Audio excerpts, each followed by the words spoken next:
Hello student, good morning to all. हम structural organization in animals के अंतर्गत frog के मार्फोलॉजी के बारे में पढ़ रहे हैं और इसमें हमने डाइजेस्टिव सिस्टम और रेस्पिरेटरी सिस्टम के बारे में पढ़ा। आज हम पढ़ते हैं सर्कुलेटरी सिस्टम या परिसंचरण तंत्र किस प्रकार का होता है। मेढक का परिसंचरण तंत्र सुविकसित और बंद क्लोज्ड प्रकार का होता है। बंद नलियों में इसका जो फ्लूइड है, बॉडी का फ्लूइड है, वो बहता है। ये बॉडी में ओपन नहीं होता है। इसमें एक सुविकसित हार्ट होता है और आर्टरीज और वेन्स होते हैं और इसका जो लसिका परिसंचरण तंत्र भी इसमें पाया जाता है। इस प्रकार जो ऑक्सीजनेटेड और डीऑक्सीजनेटेड ब्लड है वो हृदय में मिश्रित हो जाते हैं। इसका जो हृदय का कोष्ठ होता है वो दो आलिंद और एक अधूरा नीलय, मतलब बीच में पट होता जरूर है लेकिन पूरी तरह विभाजित नहीं होता है। तो इस कारण इसका जो ऑक्सीजनेटेड और डीऑक्सीजनेटेड ब्लड है वो इसके हार्ट में मिक्स हो जाते हैं।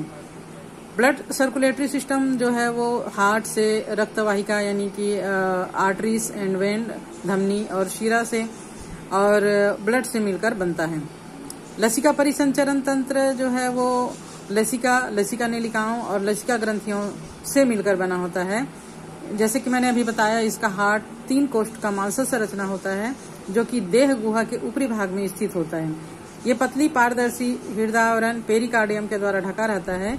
एक त्रिकोष्ठी संरचना जिसको कि सिरोकोटर या साइनस वेनेसस कहते हैं, हृदय के दाहिने आलिंद से जुड़ा रहता है और महाशिराओं से रक्त ये प्राप्त करता है, दो बॉडी के ऊपरी और निचले सिरों से। और हृदय की अधर सतह पर दाएं आलिंद के ऊपर एक थैलेनुमा रचना धमनी शंकु होता है जिसे नीलय या वेंट्रिकल इसमें खुलता है। हृदय से रक्त धमनियों के द्वारा शरीर के सभी भागों में भेज दिया जाता है। इसे धमनी तंत्र कहा जाता है और पूरे शरीर से ब्लड को एकत्र करके शिराओं के द्वारा वापस हार्ट में पहुंचाया जाता है जिसे शिरा तंत्र कहा जाता है। मेढक में विशेष संयोजी शिराएं यकृत और आंत के मध्य में वृक्क और शरीर के निचले भागों में पाया जाता है, जिनको क्रमशः यकृत निवाहिका तंत्र और वृक्की निवाहिका तंत्र कहते हैं। डाइजेस्टिव सिस्टम से कुछ शिराएं निकलकर यकृत में और कुछ शिराएं निकलकर वृक्क में जाती है और वहां फिर ब्लड का प्यूरिफिकेशन होकर वापस शिराओं के माध्यम से रक्त में पहुंचता है। इस प्रकार का जो सिस्टम होता है उसको पोर्टल सिस्टम या निवाहिका सिस्टम कहते हैं। तो मेढक में 2 प्रकार के निवाहिका सिस्टम, यकृत निवाहिका सिस्टम और वृक्क निवाहिका सिस्टम, 2 निवाहिका सिस्टम पाया जाता है। ब्लड प्लाज्मा और रक्त कणिकाओं से मिलकर बना होता है और जिसमें रक्त कणिकाएं, लाल रक्त कणिकाएं आरबीसी रक्ताणु, श्वेत रक्त कणिकाएं डब्ल्यूबीसी श्वेताणु और पट्टिकाणु यानी प्लेटलेट्स पाए जाते हैं। लाल रक्त कणिकाओं में लाल रक्त का श्वसनरंजक हीमोग्लोबिन पाया जाता है, इसलिए इसका ब्लड जो है वो लाल कलर का होता है और इन कणिकाओं में केंद्रक पाया जाता है। याद रखना, मेढक के रक्त कणिकाओं में हीमोग्लोबिन, लाल रक्त कणिकाओं में केंद्रक पाया जाता है। मनुष्य के लाल रक्त कणिकाओं में केंद्रक नहीं पाया जाता, इस चीज को अच्छे से याद रखना। लसिका रुधिर से भिन्न होता है क्योंकि इसमें कुछ प्रोटीन और लाल रुधिर कणिकाएं अनुपस्थित होती हैं। लसिका जो है वो रुधिर का ही छना हुआ भाग होता है जिसमें लाल रक्त कणिकाएं नहीं होती है। ये ट्रांसपेरेंट कलर का होता है, बाकी सारे रक्त कणिकाएं इसमें होती है।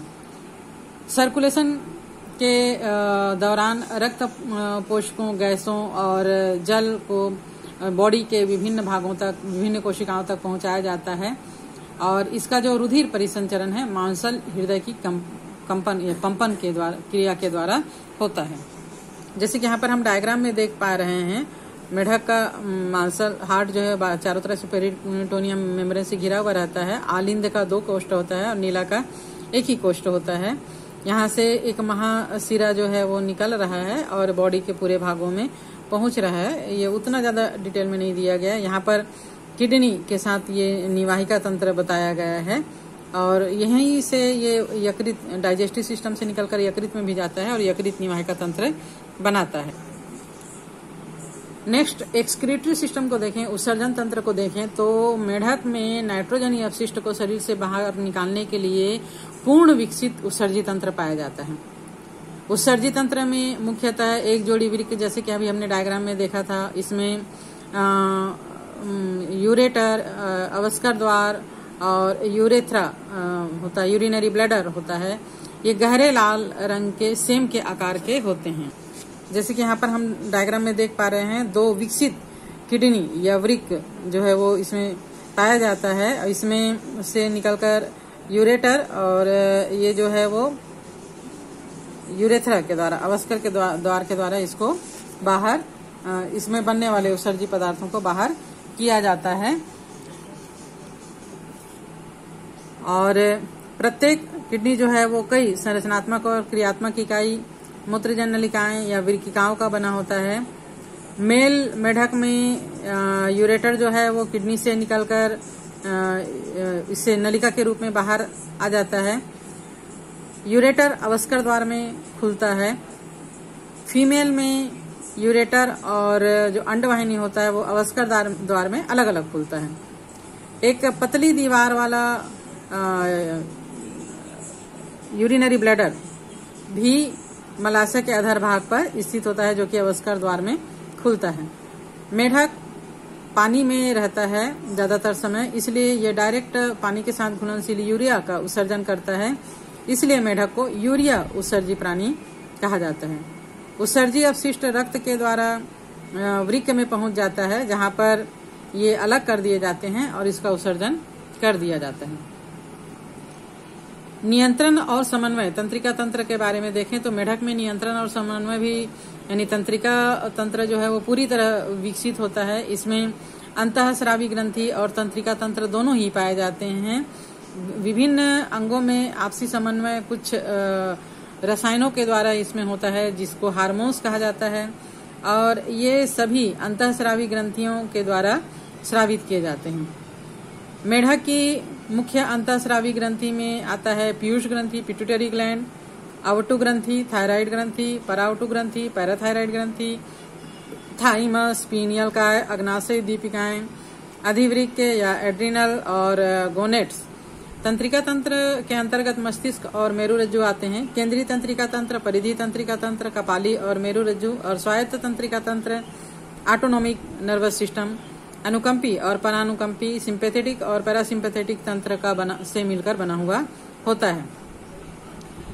मस्तिष्क से 10 जोड़ी कपाल तंत्रिकाएं निकलती हैं, और मस्तिष्क जो है वो हड्डियों से निर्मित मस्तिष्क बॉक्स में, क्रेनियम बॉक्स या कपाल के अंदर बंद रहता है। अग्र मस्तिष्क, मध्य मस्तिष्क और पश्चिम मस्तिष्क में पूरा मस्तिष्क जो है वो 3 भागों में डिवाइड होता है। अग्र मस्तिष्क में घ्राणपालियां, जुड़वा युग्मित, प्रमस्तिष्क गोलार्ध और केवल एक अग्र मस्तिष्क पश्च पाया जाता है। पिछला जो मस्तिष्क है, पश्चिम मस्तिष्क, उसमें एक जोड़ा दृक्पाली से मिलकर ये बना होता है। पश्चिम मस्तिष्क अनुमस्तिष्क और मेडुला ऑब्लोंगेटा का बना होता है। मेडुला ऑब्लोंगेटा महारंध्र से निकलकर मेरुदंड में स्थित मेरुरज्जु से जुड़ा रहता है।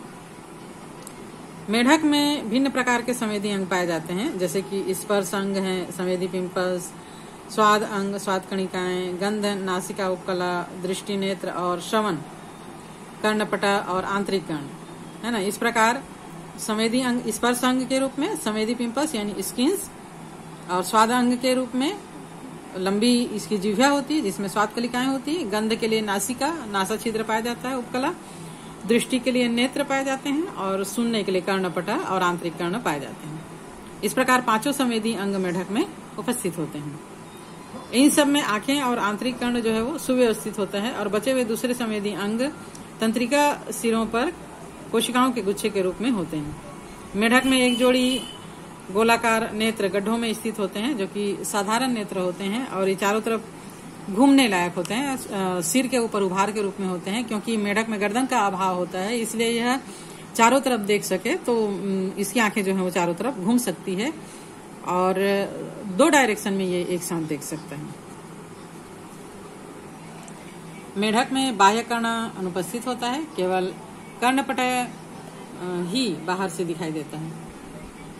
कान या कर्ण एक ऐसा अंग है जो सुनने के साथ साथ संतुलन का भी काम करता है। जिस प्रकार मनुष्य में श्रवण संतुलन अंग होता है, उसी प्रकार मेढक में भी कान जो है वो सुनने के साथ साथ बॉडी के संतुलन करने का काम भी करता है।